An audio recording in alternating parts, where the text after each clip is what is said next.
켜놨어요. 하세요. 자, 오늘은 어쨌든 뭐 오늘 속닥하게 많은 분들이 참석하다가 졸업을 하셔갖고 이제 인원이 좀 줄어서 더 아름다운 분이 대화를 하겠네요. 하고 싶은 주간 스터디는 언제나 하고 싶은 얘기 편하게 하는 자리이기 때문에 저희가 원포인트로 설명드리는 거 외에도 궁금하신 거나 이런 거 있으면 편하게 얘기해 주시면 됩니다. 오늘 주제는 물건 접수 및 체크 사항 그리고 공유 방법 뭐 이런 게 써 있는데 근데 물건 접수 다 해봐서 아시잖아요, 그죠? 손님이 전화해가지고 나 팔고 싶은데 이렇게 나오면 뭘 물어봐야 되나요? 주소, 그쵸? 주소, 그 다음에 희망 가격, 희망 가격, 그쵸? 그 다음에 목소리를 못 알아봅니다. 어쨌든 주소, 희망 가격, 그 다음에는 대부분 재개발이기 때문에 임대 상황, 임대가 어떻게 되어 있는지를 물어보셔야 되겠죠? 그 다음에는 혹시 뭐 무허가가 있는지 이런 걸 같이 물어보셔야 돼요. 그 다음에 접수하고 난 뒤에는 뭐 디스코나 아니면 이런 걸 통해 들어가가지고 면적을 다 체크해 보시면 될 것 같고, 그리고 저번에도 얘기한 적이 있지만은 주택이 있는데 그분들이 무허가가 있는지 없는지 모를 때도 있어요. 그런 경우에는 저번에 말씀드린 것처럼 취득세가 달라지기 때문에 확인이 필요한데, 솔직히 정확하게 무허가 있는지 물어보면 돼요. 그냥 매도하시는 분께, 소유자분께 무허가 부분이 있는지 물어보시면 되고, 그리고 몇 층인지 뭐 물어보면 되고, 그 외에 뭐가 없다 그러면은 없다로 그냥 정리하면 되고, 혹시나 근데 한번 체크를 해야 되니까 우리 이 사이트 다들 아시잖아요. 잠깐만요. 여기 편입니다. 네.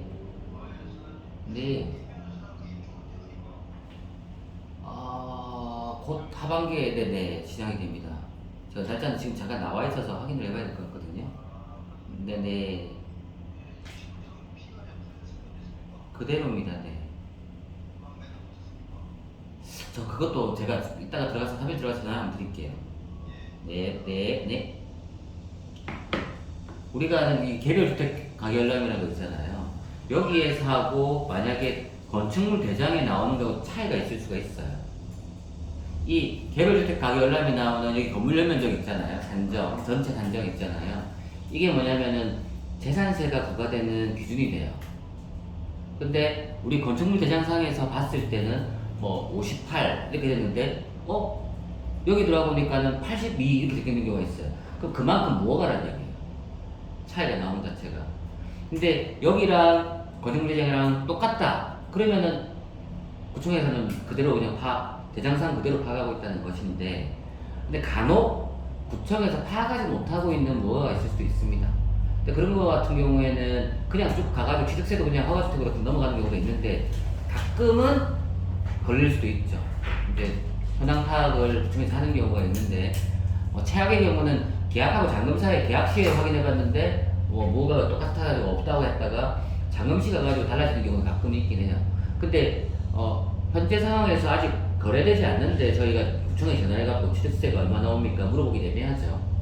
그래서 이 정도로 이제 크로스 체크를 하고, 그 다음에 실제 거래가 될 때 뭔가 누군가 사실 분이 있다, 그래서 계좌 요청한다 그러면은 그때 다시 한번 구청에 전화해가지고 취득세가 얼마 나올지, 이거 우리가 지금 거래가 하는데 얼마 나올지 한번 물어보시면 구청에서 말해줍니다. 그렇게 얘기하지만 향후 잔금 시에 취득세의 변화가 없기 때문에 원활하게 진행이 되는데, 뭐 그렇게 안 해가지고 그냥 냅둬가지고 그냥 매도자의 말만 믿고 이렇게 냅둬가지고 그냥 쭉 넘어가는 경우에는 취득세가 1.1%가 만약에 2억짜리 거래하면은 그냥 1.1%면은 2억 220이잖아요. 4.6%로 많이 바뀌어버리면 이게 460만이 되어버리잖아요. 그러니까 460만이 800만이 넘어가요. 900만 원. 2억에 4.6% 하면 920만이 되잖아요. 그러니까 금액이 엄청 커져버려요. 거의 600만 원, 700만 원 차이가 나잖아요. 그러니까 그 정도 차이가 나면은 매수자가 엄청 부담스럽죠, 살 때. 그래서 그런 것들을 체크를 해야 되는데, 실제로 대부분은 그런 경우가 잘 없는데 아주 가끔 그런 거 발생하기 때문에 거래할 때 한번 체크해 볼 만한 가치는 있습니다.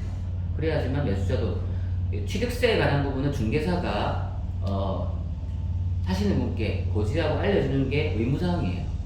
그거는 법적으로 우리 중개사 연구이기 때문에 뭐 양도세는 아닌데 요거는 의무로 되어 있기 때문에 꼭 한번 체크해 볼 필요가 있습니다. 오늘 너무 네. 그러면 무허가 면적의 일부잖아요. 네. 일부가요. 그러면 거기에 대한 시세는 어떻게 계산을 해요? 안분인데요. 만약에 전체가 80, 네. 허가 40, 무허가 40이잖아요. 매매가 0. 네. 그러면 2분의 1, 1억은 1.1, 1억은 4점. 네, 가격에서도 안분합니다. 아, 그냥 8대 4가 아니고요. 그쵸. 비율 8대 4. 만약에 얘는 반반전의 토지가 근데 만약에 전체 뭐 50인데 10허가 무허가 40 하면은 그 전체 금액에서 5분의 1은 1.1, 5분의 4는 4.4나 4.6 이렇게 이렇게 됩니다. 되는 거죠. 네. 면적에 자기 따라. 무허가의 면적의 배분, 허가 면적의 배분에 따라서 나눠지기 때문에 그렇게 계산하시면 돼요. 반은 1.1, 반은 4.6 거죠. 면적에 따라서 면적 비율, 면적의 무허가 면적. 부분에 따라서 네. 무허가의 면적 비율이 얼마, 허가 면적의 비율이 얼마에 따라서 매매 금액에 더해가지고 거기에서 1.1 또는 4.4, 4.6 이렇게 하시면 되는 부분이 됩니다. 그래서 가끔씩 이렇게 한번 대부분은 무허가 있으면 잘 알아요. 근데 사가지고 들어온 사람 있잖아요. 그럼 모르는 경우도 있어요. 옛날에 저는 건물인데 자기가 사가지고 왔다. 투자자들도 대체적으로 알고 다 투자자는 다 알죠. 왜 자기가 취득세 냈기 때문에. 그분들은 자기가 취득세 낼 때 얼마를 하든지 알고 있단 말이죠. 그래서 저희가 그래야 분들이 원주민들도 계시지만 투자자들이 많기 때문에 대부분 그때 취득세 얼마 내셨냐, 허가주택 취득세 냈냐, 그걸 확인해 보시면 대부분 됩니다. 다만, 목조주택 이런 게 있어요. 대장산 보면. 근데 목조주택은 지금까지 살아있을 가능성이 거의 없죠. 그 아이가. 근데 목조주택은 조심을 해야 돼요. 무허가의 가능성이 높다. 다시 한번 체크해 볼 필요가 있고. 근데 목조주택인데 그대로 목조인 애들이 있어요. 저기 자천범용통합 이지구나. 이런 데 가보면 진짜 목조주택이 그대로 있어요. 사람 안 살고 문 닫아놓고 뭐 하는 경우도 있고, 뚜껑 같은 경우도 있는 거 있고요. 그런 부분은 뭐 그렇게 보시면 되는 부분이 있죠. 그리고 그 안에 또 상가가 있을 수도 있죠. 상가주택도 있을 수 있잖아요. 상가도 동일합니다. 무허가와 허가의 지분 비율에 따라 한다 그랬잖아요. 1층이 상가, 2층이 허가주택 이렇게 돼 있잖아요. 그럼 그 배율에 따라 똑같이 해주면 돼요. 똑같이 아까 무허가와 같이. 상가는 4.6%예요. 그쵸. 동일하니까. 그럼 상가주택. 네. 그렇게 해서 계산하시면 되는 방법이 있습니다. 주택액은 무조건 4.6%인데. 아니요. 상가 부분만 허가 부분, 그 주택 부분 나눠서 계산하시면 비율, 배분에 따라서 계산을 하시면 되는 부분이 있습니다. 그리고 그럼 상가주택은 감점 따라 높게 나오나요? 1층이 상가고 2, 3층이 주택이면. 그렇진 않아요. 근데 주택보다 대부분 잘 나오는 이유는 상가주택 때 애들이 대부분 도로를 물고 있죠. 그래서 그래요. 골목 안에 뭐 이렇게 들어가는 게 상가주택을 지었을 일이 잘 없거든요. 대부분 옛날에 거기 상가를 썼을 거기 때문에 대부분 도로를 물고 있거나 주택가 도로를 물고 있거나 하는 경우가 대부분이기 때문에 아무래도 상가주택이 좀 잘 나오는 경우가 있죠. 그래서 상가라 잘 나오는 건 아니에요. 아주 건물의 감정가는 생각보다 많이 나오진 않기 때문에 그렇습니다. 그래서 물건 조사하시면 이런 방법으로 체크를 해보시면 되고, 가끔은 뭐 전부 여기 보면 전부 무허가, 신발생 무허가 여기 이 기준은 다 아시잖아요. 1989년 3월 다 아시잖아요, 그죠? 그 전에 있냐 없냐에 따라서 신발생 무허가가 발생을 하는 거고, 기존 무허가 주택은 그냥 기존 무허가라 해서 요거는 뚜껑 같은 경우에 자기 땅이 없이 또는 자기 땅 60 이하인 아이들에 대해서 체크를 해야 되는 겁니다. 그러니까 우리 집 무허가긴 한데 땅이 60 넘어. 영도 5구역 같은 경우에 접수된 물건을 보면 토지가 63, 무허가 건물 56 이렇게 있잖아요. 그러면 사람들이 이거 뭐 항공사진 판독서 필요한가? 무허가니까 이렇게 생각하잖아요. 필요가 없죠. 왜냐면 땅만으로도 입주권이 나오기 때문에 63이니까 이런 거 같은 경우에는 뭐 항공사진 판독서 무허가 주택이라서 항공사진 판독서 이런 게 필요 없어요. 근데 땅이 60이 안 된다. 근데 무허가 주택이다. 이런 경우에는 항공사진 판독서나 이런 것들을 체크를 해야 됩니다. 그리고 건물의 소유자가 누구인지, 무허가 건물 소유자가 누구인지 체크를 해야 되고, 무허가 같은 경우에는 우리가 자기 땅에 방금 말씀드린 영도 5구 같은 경우 63에 건물이 56이잖아요. 그러면 등기 때 보면 토지밖에 없잖아요. 토지의 소유자 알죠? 근데 무허가 소유자는 확인할 수 있는 길은 재산세 과세증밖에 없어요. 근데 가끔은 우리가 이거 까먹을 때가 있는데, 그래, 나는 땅이 63이고 토지가 56이야. 그러면 그냥 거래를 해요. 근데 가끔 보면은 이게 자기 명의로 안 되는 경우가 있어요. 뭐가 주택이. 어. 그래서 확인을 해야 돼, 재산과세 통해서. 이게 자기 게 아니면 못 팔잖아요. 가끔 이게 안 돼 있는 경우가 있어요. 그거 주변에는 그 사람 달라고 해야 돼요? 그쵸. 그 옛날 사람한테 이런 경우가 있어요. 저기 대연삼에 이런 경우도 뭐 어떤 경우가 있었냐면 팔았어 같이. 팔았는데 이 산 사람이 무허가주택에 토지만 등기를 바꾸고 무허가주택에 대한 소유권을 그걸 안 바꾸는 거야. 재산과세청에서 명의를 안 바꾸는 거죠. 그럼 이게 문제가 발생하죠. 나중에 일이 가잖아요. 그러면은 건축물 소유자는 따로 있는 거잖아요. 다행히도 건축물 이 소유자가 변경된 게 나중에 권리 산정일 전에 바뀌었으면 하는 건데 대부분은 그렇지 않겠죠. 그러려면 뒤에 바뀌어버리면 합해서 하나 나오는 거잖아요. 쪼갤 수가 없으니까. 그럼 이 사람 찾아가야 돼. 옛날 매도인을. 옛날 매도인이 나이 들어서 대연상가 같은 데도 나이 들어서 연락이 안 돼. 어딘지도 몰라. 이렇게 되면 엄청 곤란해진 상황이 벌어지지. 이 사람과 이 사람의 공동소유가 돼버리는 경우가 발생하거든요. 그러니까 그 당시에 거래했던 신고 내역 뭐 이런 거 다 찾아서 제출을 해야 되고, 근데 문제가 뭐였냐면 그 당시에는 이것도 그냥 자기 땅 63에 그냥 땅이 뭐가 조금 있는 거니까 그냥 토지 계약을 한 거예요. 아무 생각 없이. 이렇게 되면 문제가 발생하죠. 항상 무허가주택이 있으면 토지와 무허가주택을 거래하면 토지의 명의 변경 등기를 통해서 명의 변경을 하고 소유자 그리고 재산세과세제한을 통해서 무허가 건축물에 대한 소유권 획득, 소유권 변경까지도 같이 해야 됩니다. 같이 해봐야 돼요. 그걸 빠져먹으려면 그러면 아까 말한 것처럼 입주권에 문제가 생깁니다. 가끔 실수하는 법이 거의 없는데 이제 법무사분도 가끔 아무 생각 없이 그냥 하다가 그냥 깜빡 이렇게 하는 경우가 있거든요. 거의 없어요. 근데 우리가 한번 중개사니까 우리가 다시 한번 토지의 소유권 변경과 무허가주택의 변경을 같이 한번 체크를 해주셔야 될 필요가 있습니다. 그리고 뭐 그 외에는 토지는 뭐 다 아시잖아요, 그죠? 저번에도 설명 많이 했던 부분들에서 나대지도 있고 뭐 사업용 토지, 비사업용 토지, 뭐 주택 부속 토지 막 이런 게 다 있다고 말씀을 드려서 다 아는 내용이죠, 그죠? 그죠?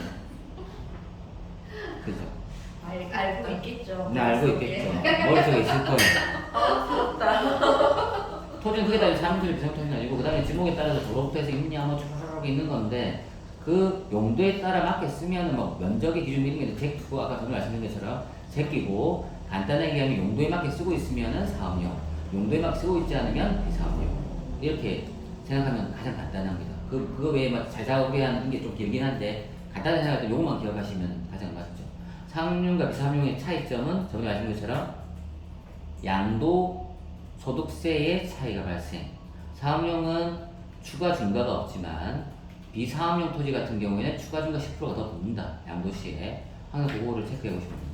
대표적인 사업용 토지는 부속 토지와 도로가 되겠죠.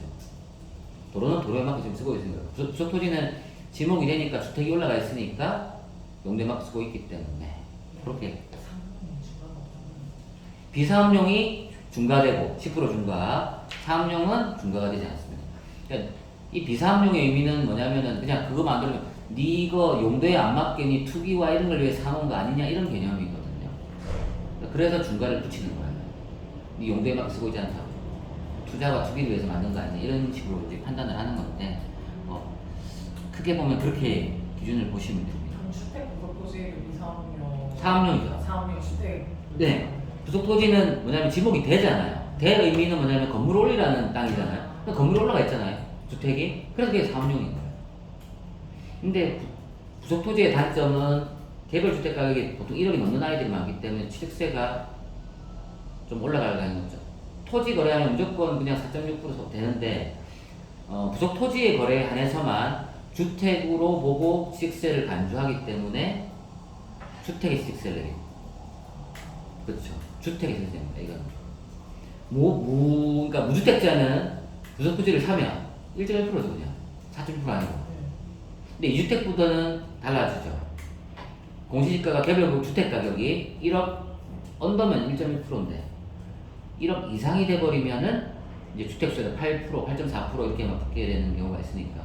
그래서 개별 주택 가격이 1억 이상인 부속 토지 같은 경우에는 주택 수에 따라 취득세가 중과된다. 그것만 알고 계시면 될 것 같고요.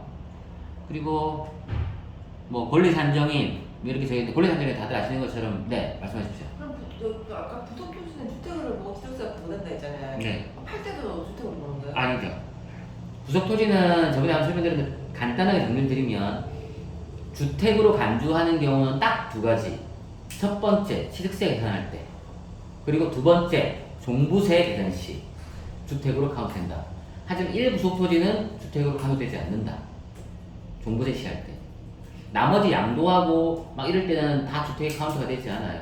내가 그냥 부속 토지가 하나 있고 주택이 하나 더 있다.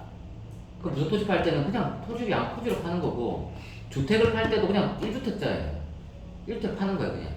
그대로 팝니다. 그러니까 취득세 계산할 때와 종부세 시에만 주택으로 카운트된다. 이게 지방세법에 따라서 부속 토지를 구매 시에 주택을 취득한 것으로 간주한다라는 것 때문에 지방세에만 그렇게 이제 반영이 됩니다. 취득세 때. 그러니까 종부세 시도 뭐 그렇고요. 그래서 부속 토지 요거만 딱 생각해 보시면은 끝납니다.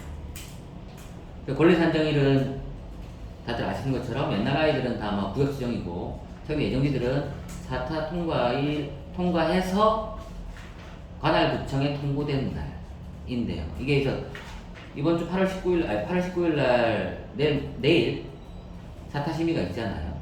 뭐 몇 개 있잖아요. 사타 심의 점포삼하고 뭐 이렇게 있는데 그러면은 사타 심의일이 권리 산정이 되는 건가? 그건 아니거든요. 구청에 공문이 통보된 날. 이게 애매해요. 당일날 바로 통보될 때도 있어. 근데 한 일주일, 2주일 걸 때도 있어요. 저번 같은 경우도 그 담당자가 코로나 걸려서 통보가 2주가 늦어지는 바람에 그렇게 되는 경우도 있어요. 그래서 이게 언제 통보될지 알 수 없기 때문에 그냥 사타 심의일 이후에는 그냥 권리 산정이 되기 때문에 더 이상 뭐 아무것도 하지 말고 그전 잔금을 쳐야 된다. 이렇게 생각하시면 돼요. 저번에 우리 망미호 도로도 뭐 8월 19일 이전에 잔금 이렇게 나왔잖아요. 그러니까 그것도 즉 오늘까지 잔금을 친다 이런 개념이죠. 근데 그 8월 15일, 8월 19일. 19일 심의 그게 연기됐다는 말은 뭐예요? 아직 심의가 안 망미호만. 그러니까 아직 심의는 내일인데 왜 지금 벌써 그 말이 나오는 거예요? 망미호구역 추진사무실에서 공지를 했죠. 인접구역과의 민원과 이런 문제들 때문에 협의해야 될 게 더 남아있어서 시청과 협의하여 사타심의 일정을 보류하였다 라고 나와요. 네. 자기들이 협의해서 보류했다. 그러니까 요번에 심의 우리가 하지 않는다라고 이제 밝힌 거죠. 그러니까 네. 그렇게도 되는 거네요. 이미 그쯤에 할 거라고 이미 통보는 다 됐죠. 근데 이제 자기들 입장에서는 뭐 민원 들어오고 하니까 뭐 우리가 좀 협의할 게 더 남아있고 괜히 거기서 심의 보류를 뭐 이상하게 뭐 재심의 의견이 떨어지는 것보다는 자체적으로 그냥 빼가지고 그냥 좀 보완해서 하겠다라는 거니까요. 그렇게 다시 하면 되니까. 전보삼 같은 경우 저번에 재심의 의견이 나왔었고 뭐 하긴 한데 하여튼 뭐 이번에 통과될 가능성이 높겠죠. 그런 부분들 다 협의가 됐을 가능성이 높으니까. 그러니까 사타 심의 결정이 되면 거의 99.99%가 통과된다고 보면 돼요. 그 안에 모든 협의가 다 거치기 때문에 통과되면 되는데 예외가 몇 가지가 있었죠. 그동안 따져보면 점포 3, 저번에 말씀 밀락 3구역, 밀락 2구역 보고 뭐 그 정도 케이스를 제외하면은 거의 다 사타가 통과가 되었었어요. 협의하는 과정이 다 됐기 때문에. 근데 요 두 군데나 뭐 한 이 정도는 안 통과됐는데 그거는 조금 뭐 정보 목록 한번 검색해 보시면 그 안에 막 2차 심의 보완 뭐 통보 뭐 결과 알림 뭐 이런 게 쫙 나와 있잖아요. 그러면 얘들이 관할구청과 관할시청과 협의를 막 하고 있구나 이렇게 보고 이런 애들이 막 떨고 있는 애들은 심의가 된 거야 실제로. 막 같이 협의가 끝난 거죠. 그래서 딱 그 다음에 사타 심의일이 잡히면은 통과된다 이렇게 보면 되고, 근데 그 안에 딱 보니까는 밀락 뭐 3구역 이런 데 보면 별 내용이 없어. 별로 뭐 왔다 갔다 한 것도 없고, 그러면은 그게 이제 그때는 뭐지? 뭔가 아무런 이유 없이 되는 건가? 이런 걱정이 되는 거죠. 그런 거는 약간 드문 케이스이긴 합니다. 조금. 그래서 뭐 지금까지는 두세 건밖에 없기 때문에 대부분 다 사타 심의가 결정이 되면 통과된다고 보시면 될 것 같고, 망미호는 어쨌든 추가 연재구청과 추가 편입 뭐 민원하고 뭐 이런 부분 뭐 반대 뭐 이런 부분이 좀 있어서 조금 얘기해야 되는 부분이 있기 때문에 스스로가 일정을 연기한 부분이라서 두고 봐야 될 것 같긴 합니다. 권리 산정일이 어쨌든 제일 중요한 거는 말씀하십시오. 옛날에는 구역 지정일이라고 그러고 새로운 거는 사타 통과일이라고 그러는 거죠.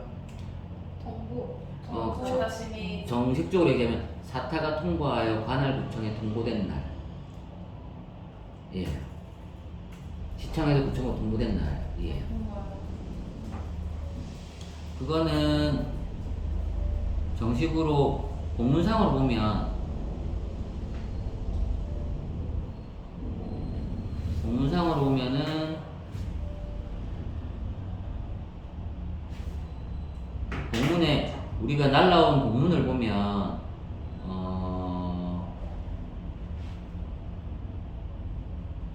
요렇게 돼 있죠. 이게 제가 공문을 옮겨 놓은 건데 사전 타당성 검토 심의 결과를 해당 자치구군에 통보한 날로 돼 있어요. 거래산정 기준일은 요렇게 돼 있죠. 기존에는 다 구역 지정에 내일 바꾼 이유는 구역 지정까지 시간이 꽤 많이 걸리잖아요. 사타 통과하고도 구역 지정 되는데 1년 반이 걸리니까 실제로 막 동의서 그거부터 통과할 때까지 따가보면 최소한 2년이야. 그럼 2년 동안 쪼개기나 이런 게 너무 많이 발생을 하니까 그걸 방지하고자 하기 위해서 거래산정일을 좀 더 땡겨버린 케이스죠. 근데 거래산정일 땡겼는데 불구하고 동의서를 받기 시작한 것부터 다 통과할 때까지도 보통 한 1년, 빨라가면 8개월 이렇게 걸리기 때문에 그 안에도 쪼개기가 많이 발생하기는 합니다만 그나마 좀 더 줄인 케이스로 좀 땡긴 경우라고 보시면 될 것 같아요. 뭐 이 쪼개기는 뭐 다들 아시는 것처럼 뭐 주택하고 토지를 따로 판다든가 토지를 60종에 쪼개 판다든가 이런 경우가 되겠죠.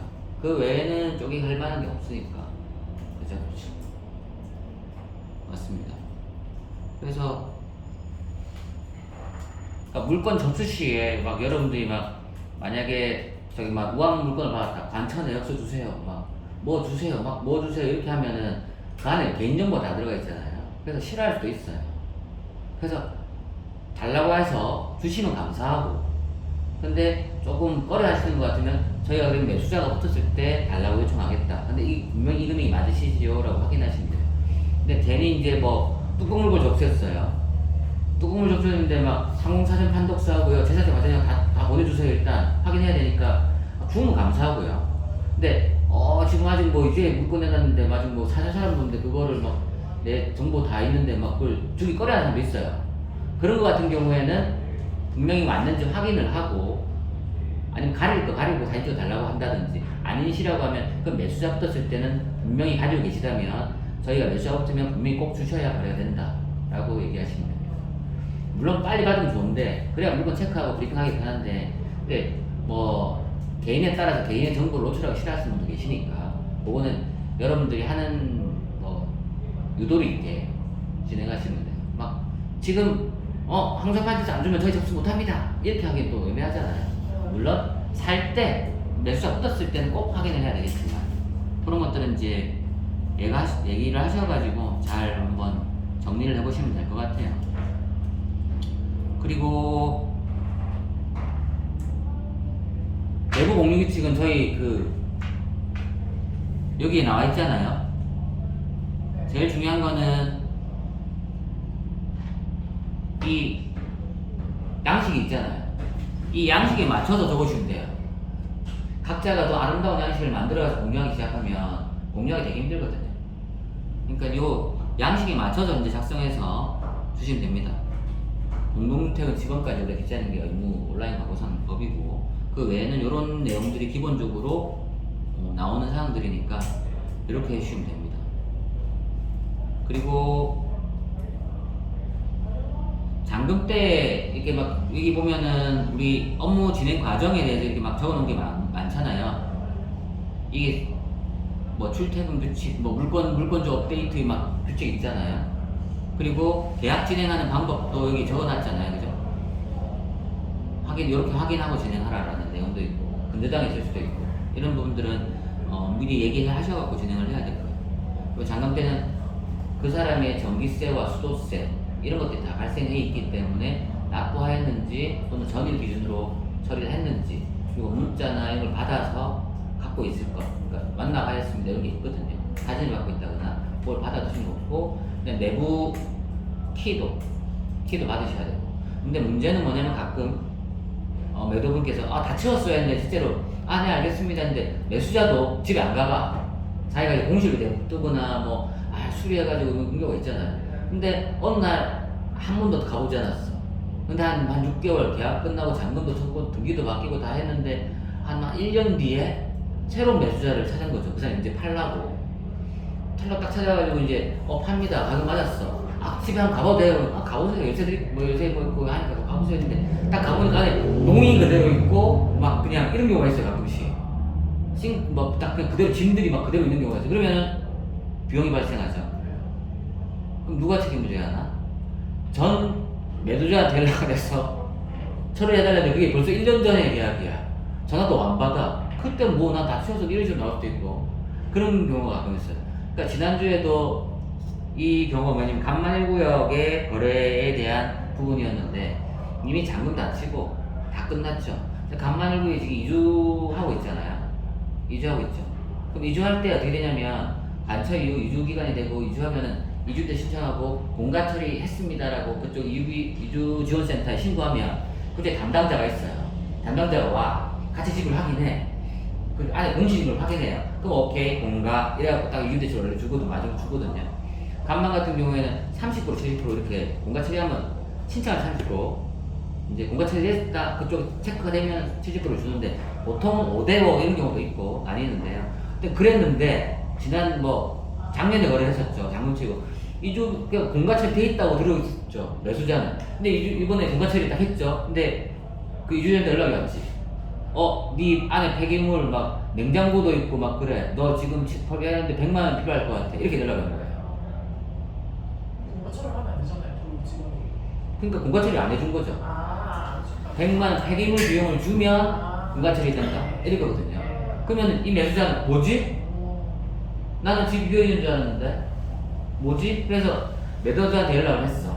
그럼 매도자는 이제 이제 야 우리 잔금 진짜 1, 2년 넘었는데 지금 와갖고 뭐는 소리야? 난 모르겠어.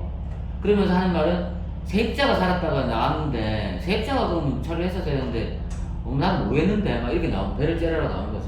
난 모르겠다. 뭐 세입자 연락해보든가. 난 다 팔았는데. 이러니까 이 매수 지금 소유자는 어떻게 할 방도가 없잖아요.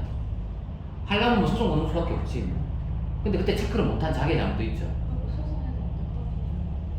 그러니까 자기가 공가 처리를 하긴 하고 다 했어야 되는데 우리가 못한 잘못도 있긴 하는 거죠. 그래서 결과는 좋게 협의를 해서 반반씩 부담하자. 50만 원 줄게. 이렇게 해서 협의가 끝나긴 했어요. 그래서 이 관처 이후에는 공가 처리하는 그 직원들이 있기 때문에 항상 물 것인지가 나중에 문제가 발생할 수 근데 있습니다. 그 매도를 하신 분은 그 후에까지 그러면 신경 써야 되는 거 아니잖아요. 근데 매도하시는 분은 공가해서 줄 의무가 있잖아요. 자기 쓰레기를 남기고 갈 의무는 없잖아요. 세입자가 있는 상태에서 물건이 나가 되는 거 같아요. 세입자 공가를 세입자가 있었는데 이 사람도 아버지 하고 세입자 공가 처리하고 매수하는 사람은 세입자가 없는 상태에서 샀어요. 세입자가 없는 네, 상태에서 그 전에 세입자 내보내고 그러면 내보내고 산 거죠. 근데 세입자가 있는 상태에서 매수자가 그 금액을 인수했다. 그러면은 이 사람은 매도자한테 얘기할 수 있는 게 아니라 세입자한테 연락을 해야 되는 거죠. 매도자는 그냥 전세 그대로 있는 거 그대로 넘겨줬으니까 임대를 중개했으니까 짐은 임차인이 나눠고 간 거니까 임차인한테 물을 수는 있죠. 근데 이 상태는 그때 계약 조건 자체가 세입자를 내보내고 잔금 친다 이렇게 딱 한 거였는데 내보내고 다 열쇠를 줬는데 둘 다 확인하려고 안 간 거죠. 매도하시는 분이 그러면 세입자 나가고 방을 안 받네요. 그쵸. 매수하시는 분도 봐야 되는데 안 본 거고 다 안 본 거죠. 이런 경우가 가끔 발생은 합니다. 근데 대부분 안 가보죠. 이제 각 관리처분도 떨어져 있지. 이제 내년에 이주한다 하지. 그런데 굳이 그 집 보러 가겠어요? 잘 안 가지. 그러면서 대부분 다는 뭐냐면 이주 폐기물 나오면 그럼 100만 내지 뭐. 근데 그게 우리 중개 사고가 되긴 되나요? 될 수 있죠. 왜냐면은 중개사도 온전한 물건을 확인해줄 의무는 있잖아요. 그래서 중간에 조율을 해주는 거죠. 이래 해서 우리가 같이 확인하는 나도 문제이고 니도 문제이고 니도 문제이고 다 세 문제 있으니까 어쨌든 좀 이렇게 협의해서 좀 해달라 이렇게 요청을 하는 거죠. 확인을 해야 될 의무는 있습니다. 근데 사실적으로 확인을 잘 하기 힘들죠. 근데 이제 계약서 특이하게 보통 넣어놓죠. 매도자는 잔금일 기준으로 해서 해당 물건의 공가 처리를 하고 모든 폐기물을 책임하여 처리하기로 한다. 이런 식으로 이제 특약을 넣어놓는 거죠. 보통은. 특약이 꼭 들어가야 되겠네. 네. 공시되는 경우 같은 경우에는 그렇게 처리를 해야 되겠죠. 그렇게 하지 않으면 좀 피곤하겠죠. 저번에 우리 점포 4구역 스카이원룸이라고 있었는데 그것도 이제 전 세입자가 있었어요. 세입자가 있었는데 세입자가 이사를 간다고 해서 갔어요.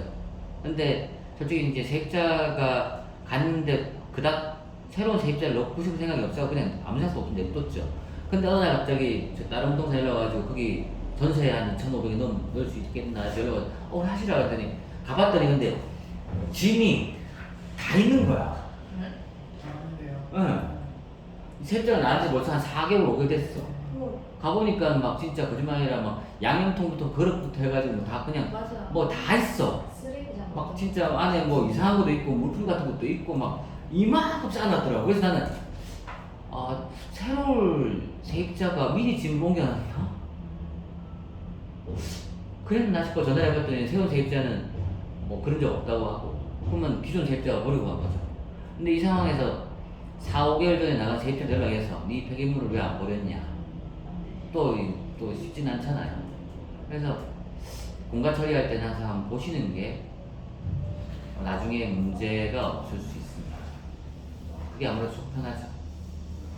근데 뭐 꼭 100만 원 나오는 건 아니에요. 물품 양에 따라 틀립니다. 같이 이제 그 공가 처리하게 되면 그 담당자가 같이 가요. 가가지고 같이 가는 경우도 있고 우리가 확인하겠습니다 하는 경우도 있는데 같이 가가지고 짐을 봐서 이것을 해가지고 얼마 그 사람이 정해줘요. 얼마 정도. 그럼 이제 납부하는 케이스가 되고 어떤 우암 1구역 같은 경우에는 어떤 경우가 있냐면 보증금이라고 해서 그래서 그게 80만 원인가 그걸 받았어요. 그게. 그러니까 폐기물 그냥 버리고 갈까봐 안 할까봐 이직 대출 받고 그냥 그 폐기물 그냥 놔둘까봐 방치해 놓을까봐 그거를 나중에 다 완료되면 돌려줄게. 공탁금은. 네, 그렇죠. 그냥 조합에서 미리 받아버렸어요. 그건 모든 조합원들한테 받아가지고 없는 애들은 돌려주고 있는 애들은 거기서 까고 뭐 이렇게 하는 경우. 그 다음에 뭐 철거하는 과정이 되면은 뭐라 그러죠? 하수구가 아니라 화장실 정화조 비용도 있어요. 정화조를 비워야 돼. 정화조를 비우는 뭐예요? 아니 그러면 밑에 차 있을 거 아니에요? 그럼 철거 하시는 분들이 다 하는 게 아니고. 아니에요. 우리가 그 연락이 와요. 뭐뭐 정화조, 뭐뭐 정화에 연락해서 그 한 비워라 이렇게 연락이 와요. 조합에서. 주택의 경우에. 네. 연락이 와요. 그럼 한번 그거 부르면 한 15만 원, 20만 원 들어가거든요.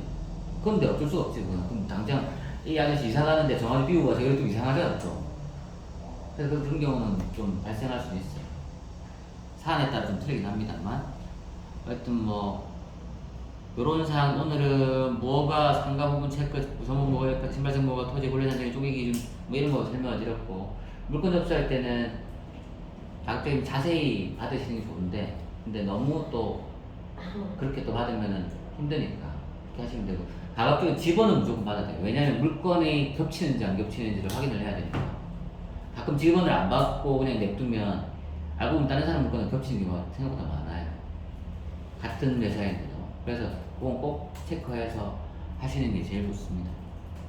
그리고 아직 기간이 많이 남아있는 재개발 구역들은 상태에 따라서 매수자가 임차인을 넣고 싶어하는 경우가 많기 때문에 집 상태도 한번 체크해 보시는 게 좋고 그래서 이렇게 따져보면 중개사가 할 일이 너무나 많죠.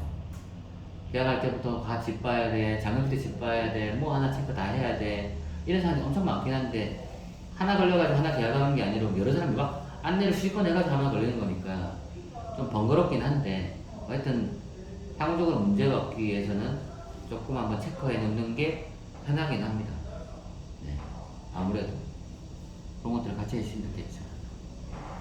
네.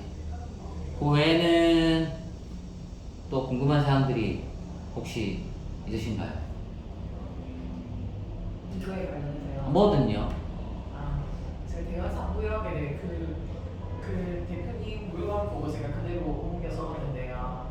그 보면 글로 가면 들어가죠. 대표님 거. 네. 대여 3구역 최근에 올리신 거.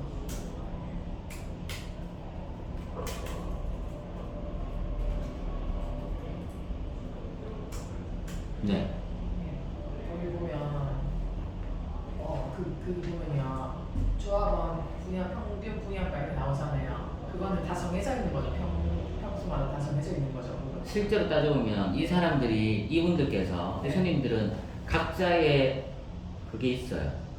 분양가가 예. 층별로 다 다르기 때문에 예. 이 기준은 뭐냐 보통 한 10층, 15층 기준의 평균 분양가예요.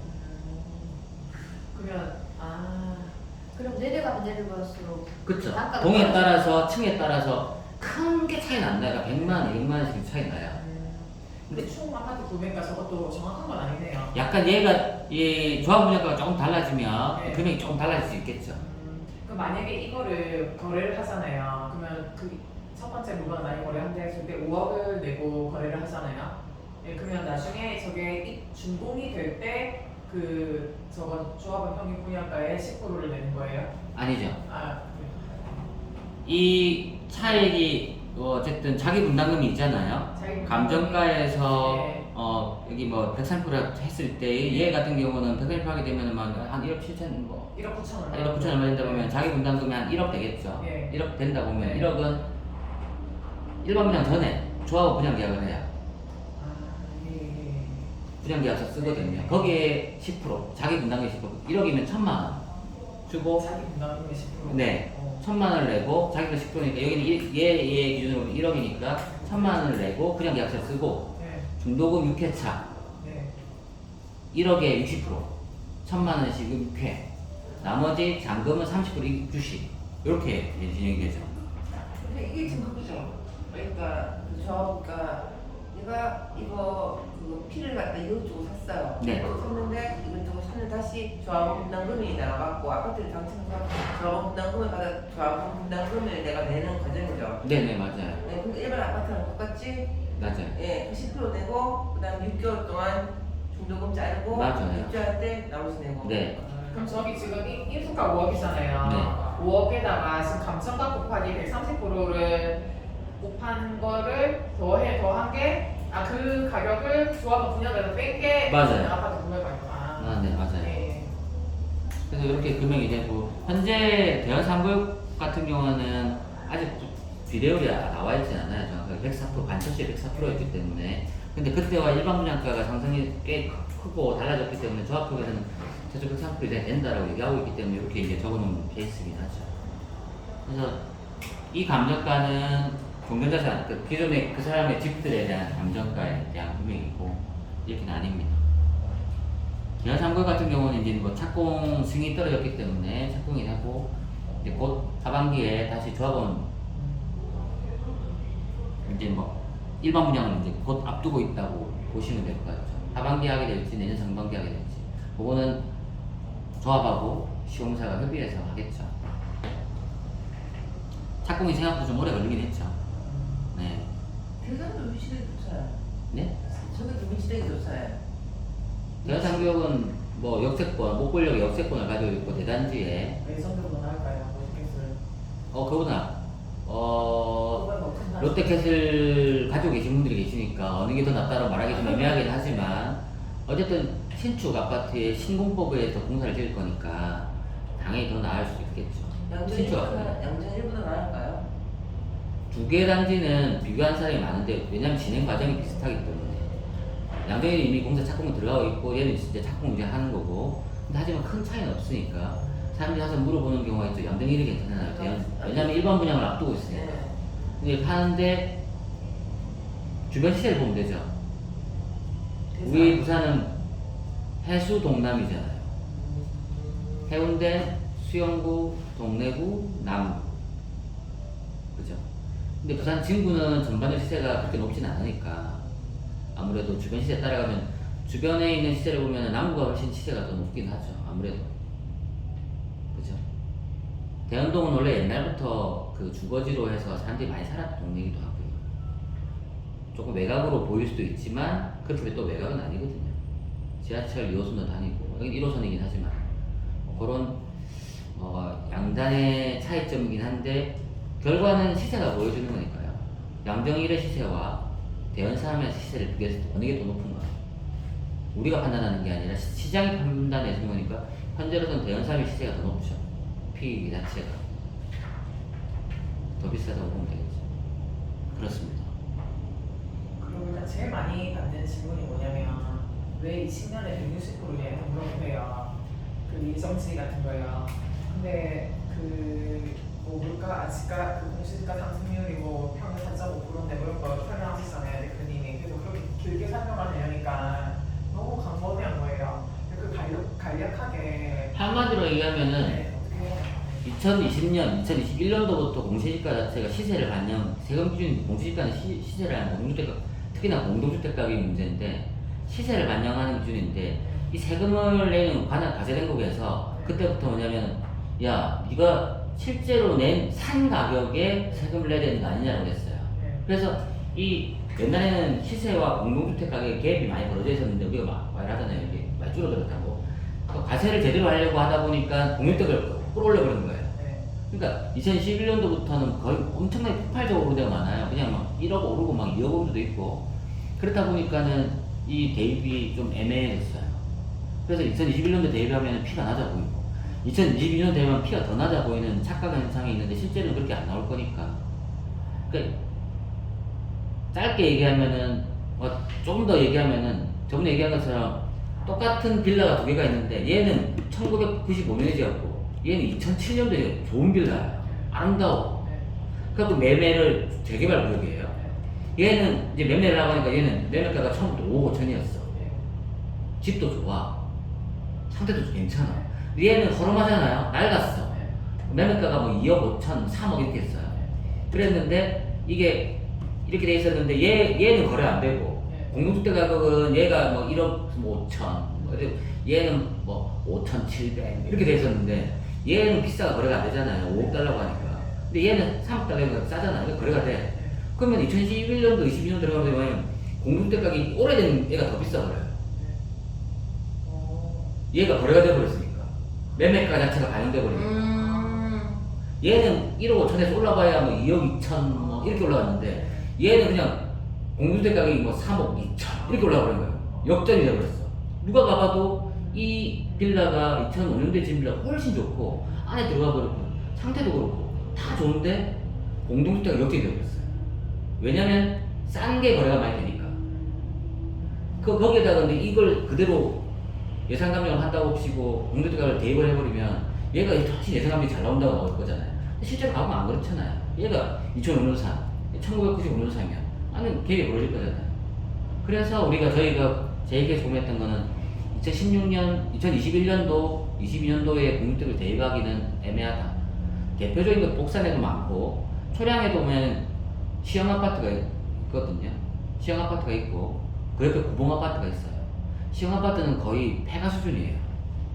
2층짜리 창문도 다 깨져 없고 공동 화장실 있고. 근데 옆에 있는 구봉 아파트는 그래도 사람이 살아. 좀 낡긴 했지만 훨씬 나아. 근데 아까 말 똑같은 케이스예요. 시형 아파트는 막 공동주택 가격이 1억 3천 이렇게 나와버렸어. 얘는 원래 뭐 2천 막 이렇게 나오다가 거래가 얘가 2억이 돼버렸어요. 얘는 파는 가격이 3억에 나오고 얘는 2억이 나왔다 보니까 2억을 막 사버리는 사람들이. 그러니까 얘는 공동주택이 1억 2천 3천까지 올라가 버렸고 이 구봉 아파트는 얘보다 비싸니까 안 팔렸죠. 그러니까 얘는 그대로 뭐 8천 얼마. 그러니까 이런 역전 현상이 발생하기 때문에 네. 그래서 누가 봐도 괜찮은 아파트인데 그렇게 돼버리는. 그럼 나중에 예상 감정가는 그 지금 시형 아파트가 너무 작게 나오는 거잖아요, 맞죠? 그쵸. 그러면 좀 그래서 네. 2020년 기준으로 하는 거예요. 이렇게 거래된 시세를 반영하지 않은 공동주택이 나온 게 22년도까지였습니다. 21년도부터 갑자기 거래 매매 시세를 반영을 탁 때려버리니까 확 바뀌어버리는 케이스가 됐거든요. 그래서 손님들이 만약에 왜 너희는 2020년도에 20%를 하냐, 2020년도를 기준으로 하겠냐 하면 방금 드린 것처럼 공동주택 가격이나 이런 것들이 세금 기준으로 시세를 반영하기 시작하면서 거래된 물건들 위주로 많이 올라버렸기 때문에 이걸 대입하기는 애매하다. 그래서 이렇게 반영되기 전인 2016 기준으로 하고 게다가 매년 한 4% 정도의 그동안 그렇게 올라왔거든요. 한 4%에서 5%, 6%, 만 6%가 올랐는데 그걸 반영하게 되니까 우리 저희 같은 2026년도에 160% 정도에서 계산을 하고 있다. 그리고 이건 보수적인 접근으로 한 것이다. 이거보다는 훨씬 잘 나왔다. 그러니까 지금까지 한 것도 이거보다 훨씬 잘 나왔거든요. 그렇게 얘기하는 게 맞죠. 근데 2020년도에 갑자기 막 오른 22년도에 오른 공주택 가격이 150% 때려버리면 촉진 같은 경우에도 피가 완전 싸져버려요. 완전 싸져버리죠. 어마무시하게 싸져버리죠. 막 8억, 뭐 9억짜리 동원 아파트 이런 것도 공주택은 3억 5천 이렇게 막 4억 이렇게 나오잖아요. 그러면 얘가 2022년도에 4억이라 치면은 150 때리면 6억이 나와요. 그럼 피가 3, 4억밖에 안 돼. 우와, 촉진 3에 피가 3, 4억밖에 안 되면 싸. 와, 이렇게 할 게 아니라 이 뭔가 계산이 잘못됐다는 거죠. 대입 자체, 기준 자체가. 그럼 감정하실 때 그때는 왜 그럼 그 기준을 잡는 거예요? 뭘 공주가로 기준 안 잡아주고? 네? 그러니까 21년, 22년 때 그 공주가로 기준을 안 잡아주고 왜 그러면 밑에 있는 기준을 잡고 감정을 우리 예상 감정을. 아니 우리 말고 그 사람들은 그렇게 감정하지 않아요. 뭐 거래 시세, 주변 이 재개발 구역 외의 애들 시세와 이런 것들 다 반영, 현장을 방문해서 현장의 그 건물의 상태, 내부 상태, 그 뭐 특별하게 또 뭐 저명 뭐 대리석이 있나, 뭐 연못이 있나, 무슨 큰 건물이 있나, 또 나무가 있나 이런 것들 다 체크해갖고 감정 평가사가 와서 하는 거죠. 실제로 공동주택 가격을 바탕으로 하진 않아요. 근데 저희가 예산 감정을 하기 위해서 뭔가 대입을 하려고 하다 보니까 그러니까 한 줄로 줄을 세워야 되잖아요. A라는 물건부터 Z라는 물건까지 어느 게 예상피가 더 높고 낮고에 대한 어떤 시세 기준점을 주려고 하다 보니까는 이렇게 줄을 어떤 기준으로 줄을 세운 거예요. 이게 예산 감정과 맞진 않아요. 공동주택 가격을 바탕으로 해서 맞지는 않으나 매수하시는 분들한테 어떤 이게 더 싸 보입니다. 저게 더 쌉니다. 이런 것들을 보여주기 위해서 동일한 기준으로 딱 해버리는 케이스죠. 그렇게 해서 이제 진행된 건데 뭐 그렇습니다. 예상감이 별도로 진행되는 거니까 어차피 저희는 예상인 거고 저희가 항상 브리핑할 때는 해당 분이 예상이고 실제 감정과 다를 수 있습니다. 다만 그러면 실제 감정사들은 주위 시세를 보고 감정하시는 네. 거예요? 거래 사례 비교법으로 거래 사례 해서 비교법. 주변 시세 해가지고 뭐 네. 여러 이런 것들 다 바탕으로 해서 하죠. 개 건물의 뭐 거래대 시세가 중요한 게 아니니까. 전체 먼저 상태와 건물에 언제 지어졌으며 내부의 상태, 내부 리모델링 한 상태 이런 것들 뭐 심자전기를 쓰고 있는지 심지어 이런 것까지 다 체크를 해가지고 감정평가를 하는 거죠. 그러니까 우리는 그렇게 우리 감정평가사가 아니기 때문에 매번 할 때마다 감정평가 하려고 해서 감정해수세 할 수가 없으니 기준점을 만들어서 이제 하는 거죠. 너무 많이 오른 기준점을 체크해버리면은 그러니까 어느 게 더 비싸다 상대적인 가치를 보여주기 위해서 만든 건데 너무 공시가가 오른 거를 대비해버리면은 매수자 입장에서 너무 싸 보이니까 그건 또 너무 오류를 제시해주는 상황이 되기 때문에 그런 걸 배제하는 거 그렇게 생각해 보시면 되죠. 그러니까 어차피 지금 그 가격은 그냥 전체가 그냥 받는 가격이잖아요 나중에. 그렇죠. 먼저 받는 가격이니까 그러니까 차라리 적게 측정해갖고 많이 받는 게 낫지 많이 측정해서는 받는 것보다 적게 받는 게 나쁘잖아요. 그렇죠. 그런 식으로 생각했을 때 2021년으로 가면은 감정 가격이 팍 부풀어지니까 20년 가격으로 잡는다고. 네. 그러니까 이게 아다르고다르긴 한데 이렇게 직원분들이 우리도 2022년도에 15% 150% 합시다. 왜냐면 다른 부동산은 2022년도에 150% 하니까 엄청 피가 낮아 보여. 우리가 오히려 비싸 보여. 라고 얘기하시는 분들도 계신데 물론 당연하죠. 2020년도에 120%가 2022년도에 150%는 금액 자체가 달라지니까 피가 1, 2억 완전 차이 나버리거든요. 그러면 다른 부동산이 더 마치 동일한 5억 매매가는 동일한데 피가 더 낮게 보이는 것처럼 보일 수 있으나 그거는 뭐 저희가 뭐 1, 2년 재개발 중개를 하고 그만둘 게 아니라 계속 갈 거라서 조금은 차이 있더라도 그나마 정확한 정보를 주는 게 더 신뢰를 제공하는 게 올바른 길이라고 생각해서 얘기하는 건데 그러니까 직원분들이 거래할 때는 조금 답답하고 피해를 볼 수는 있겠죠. 이렇게 왠지 같은 매매가인데 예상 감정이 낮아 보이니 상대적으로 피가 높아 보이는 것처럼 보일 수도 있으니까. 그래서 거기 이제 원래 22년에 150%였는데 이제 21년에 130% 곱하는 걸로 이제 바꿨다고 하더라고요. 어디가? 저기가요? 네. 네. 그러니까 2021년도에 100%가 되면 또 그게 문제가 뭐냐면 예. 거래 안 된 애들은 또 안 오르면 100%라면 억울해져. 예. 아까 말한 것처럼 구봉 아파트 거래가 안 됐기 때문에 그대로 있는 건데 얘를 또 130%하기 너무 이상해 버리는 거예요. 오른 애한테는 100%가 되는데 안 오른 애한테는 또 저희 대입 방법이 없어.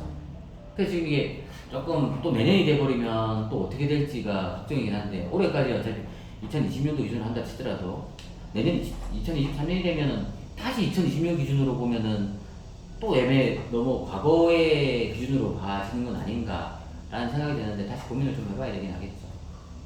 하여튼 뭐 예상 감정의 얘기를 좀 뭐 얘기를 많이 했었는데 뭐 어쨌든 그렇습니다. 높이 해가지고 팔았다가 나중에 새롭게 감정가 안 나서 돈 들어가는 거 아니면 그러니까 이런 경우가 있어요. 실제로 보면 실제 상황에서 거래를 하다 보면 사시전에 거래를 해가지고 감정이 나온 사람들 있잖아요. 근데 우리가 예상 감정을 줬어. 근데 잘 나왔어. 그러니까 뭐 그냥 사장님 잘 샀어요. 뭐 그런데 다른 데서는 막 150%막 대입했잖아요. 그럼 갑자기 막 높아 보이다가 예상 감정이 안 나왔어. 그러면은 중개사한테 얘기를 하는 거죠. 야, 네가 한 예상 감정이 얼만데 난 그보다 훨씬 작게 가면 어떻게 된 거냐. 그러면 그 중개사는 얘기하죠. 예상 감정이었는데요. 다를 수 있다고. 달라질 수 있다고 얘기했잖아요. 이렇게 하잖아요. 근데 좀 그거는 자기도 그 중개하신 분들도 속이려고 한 건 아니고 자기 기준으로 한 거긴 하겠지만 근데 본인도 알고 있겠죠. 21년도와 22년도가 너무 올랐다는 걸 알고 있으면서 불구하고 조금은 높게 한 부분이 있긴 하겠죠. 네. 네, 어쨌든 네, 그 외에 또 문의하실 부분이 있으시면 자기 분담금하고 추가 분담금은 다른 말이잖아요, 그렇죠? 그러니까 자기 분담금이라고 이해하시면 되고 추가라는 의미, 추가 분담금은 보통 뭐냐면 사업비가 달라져서 보통 지주택에서 나오는 말이에요. 우리가 얼마 조합원들 줬는데 공사하다 보니 늦어져가지고 우리 이만큼 공사비 더 나왔으니까 조합원들이 얼마씩 더 부담해라. 이게 추가 분담금이라는 얘기고 재개발에서는 추가 분담금이라고 얘기하는 게 아니라 자기 분담금, 자기가 분담해야 될 금액. 그 조금가. 그렇죠. 조합원 분양가에서 내 권리가를 뺀 금액을 네. 이 자기 분담금이 된다고 보시면 됩니다. 오케이. 네. 알겠습니다. 수고하셨습니다. 네. 네.